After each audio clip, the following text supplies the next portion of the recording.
Welcome back to your English classroom with your English teacher Himanshi ma'am. Students, today is lecture number 3 for the chapter Conjunctions. Am I right? We have already completed 2 video lectures on this topic and today we will continue with the same. Before I continue and discuss more details, you have to like, share, subscribe. So students, please like all my recent video lessons and then subscribe to my channel. Share my videos with other people, as many people as you can. Ask them also to subscribe to my channel. Okay?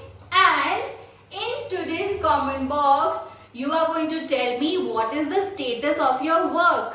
Whether you are doing this chapter in your fair registers with me or are you still completing the previous chapter. Just give me an update in the comment box below. Okay? Now it's time to pay attention on your screens. English Grammar, Class 8. Please note down all the details in your fair registers. Let's go ahead, students. We are currently discussing types of conjunctions. Today, we will be discussing subordinating conjunctions.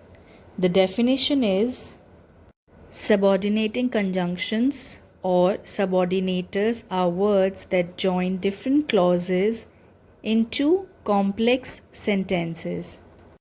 In simpler words, we can say that subordinating conjunctions are used to explain the relationship between a dependent and an independent clause.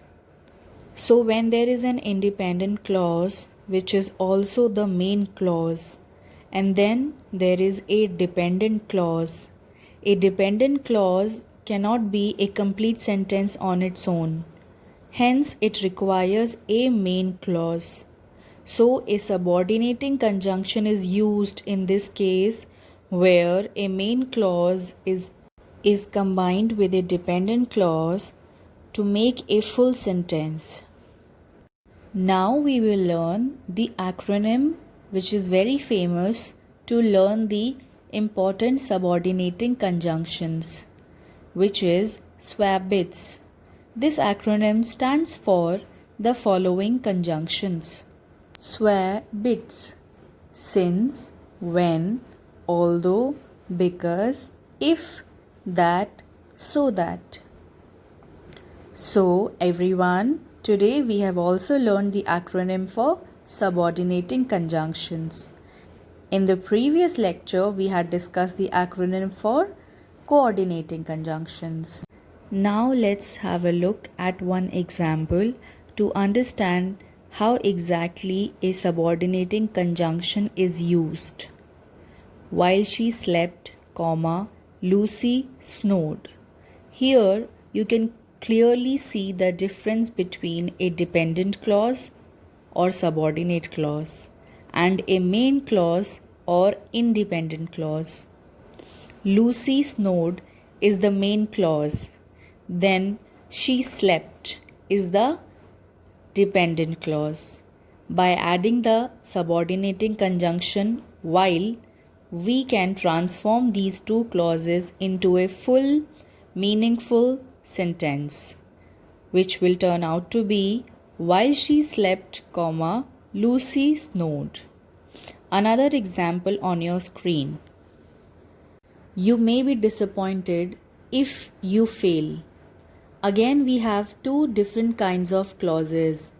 You may be disappointed is your independent or main clause. You fail is your dependent or subordinating clause. Now, by using the subordinating conjunction if, we can have a full sentence.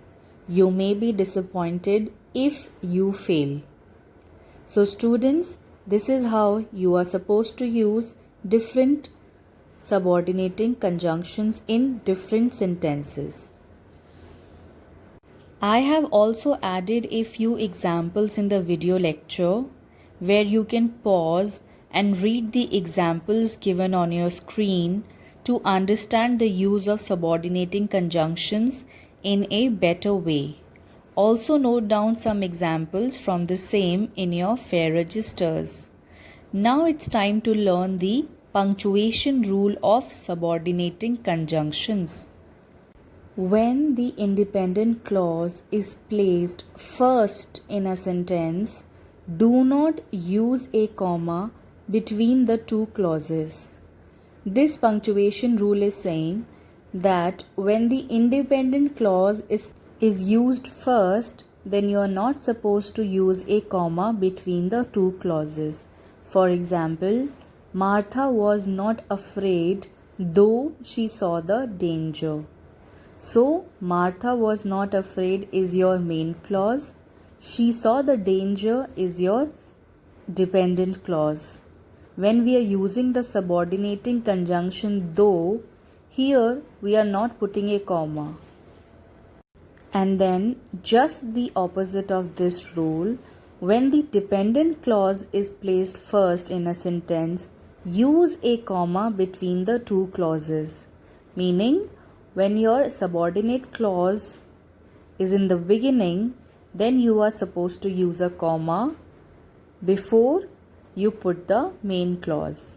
Example, though she saw danger, comma, Martha was not afraid. Here, your dependent clause is in the first place and independent or main clause is later. Hence, we are using a comma to divide both the clauses. Next, we are going to learn the difference between coordinating and subordinating conjunctions. In the previous video lecture, we have discussed coordinating conjunctions. Today, we have discussed subordinating conjunctions. And now we are trying to understand the difference between these two types of conjunctions. Coordinating conjunction joins two independent clauses and make a full sentence, whereas subordinating conjunctions joins one dependent, one independent clause.